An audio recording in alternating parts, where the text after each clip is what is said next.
पहले तो मैं ये कहूँगी कि इस अप्रोप्रिएशन बिल को हम अपोज भी नहीं कर सकते हैं, हम उसको एक्सेप्ट भी नहीं कर सकते हैं, 48 पर उसके बारे में हम कुछ बातें रख सकते हैं जो महत्वपूर्ण हैं। जो बजट पेश किया गया है, दुख इस बात का होता है कि रोज आए दिन टेलीविजन चैनलों पर चर्चा हो रही है। जब से एक पिक्चर रिलीज हुई है उसके बारे में चर्चा हो रही है, कश्मीरी पंडितों के बारे में बात की जा रही है, पर इस बजट में कुछ भी कश्मीरी पंडितों के लिए प्रोविजन नहीं किया गया है।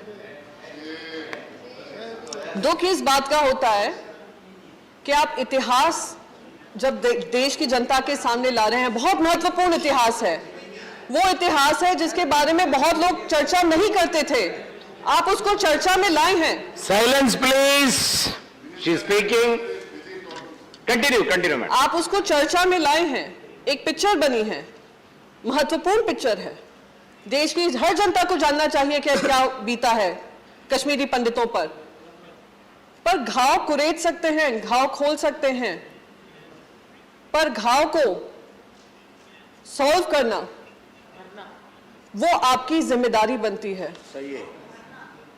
इतने सालों से आपने उस पर राजनीति की है, अभी भी कर रहे हैं, आए दिन कर रहे हैं। जो पिक्चर इंसानियत को लेकर थी, जो पिक्चर एक जेनोसाइड भी कहा जाता है, जेनोसाइड को लेकर थी, आप उसको राजनीतिक रंग देकर आप अपनी राजनीति कर रहे हैं, ये दुर्भाग्यपूर्ण है। और मैं इसको राजनीति इसलिए बताऊंगी सर, क्योंकि मेरे पास अभी 0 आवर के समय पर, और ये महत्वपूर्ण मुद्दा, कश्मीरी पंडितों का मुद्दा हमारे लिए बहुत महत्वपूर्ण है। हिंदू हृदय सम्राट बाला साहेब ठाकरे जी एकमात्र नेता रहे होंगे जिन्होंने कश्मीरी पंडित जब वहां से आए थे लौटकर, जब वहां से निकाले गए थे, घरों से निकाले गए थे, उनकी जानें ली गई थी, हत्या हुई थी, तो उन्होंने मलहम लगाने का काम किया था।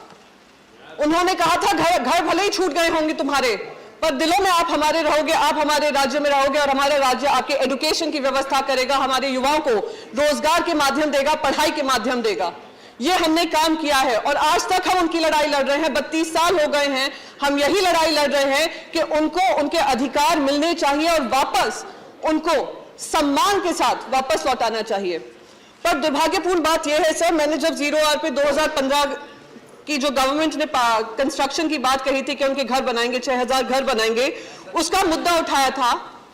जो पार्लियामेंट्री स्टैंडिंग कमेटी की रिपोर्ट बताती है, उसमें कहा जाता है कि सिर्फ 10% 2015 और आज हम 2022 में हैं और रोज आए दिन राजनीति कर रहे हैं उस पर, सिर्फ 10% घर बने थे।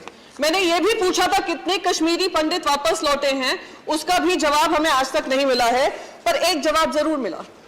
Minister of state for home Shri Nityanand Rai ji का मुझे चिट्ठी प्राप्त हुई और मैं वो चिट्ठी साथ में लाई हूं, जहां पे उन्होंने कहा है, सबसे पहले तो कश्मीरी पंडित को आपने कश्मीरी माइग्रेंट एम्प्लॉयज कहा है, and I strongly object to the fact sir, they are not migrant employees, they are not migrants, they belong there, they were thrown out of their Holmes.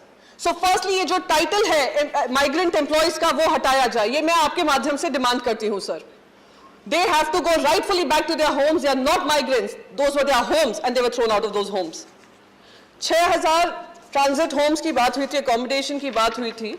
उनकी चिट्ठी मुझे बताती है कि 1025 घर ही अब तक पूरे हो पाए हैं। 6000 में से 1025 घर ही हो पाए हैं, जो सिर्फ 17% है।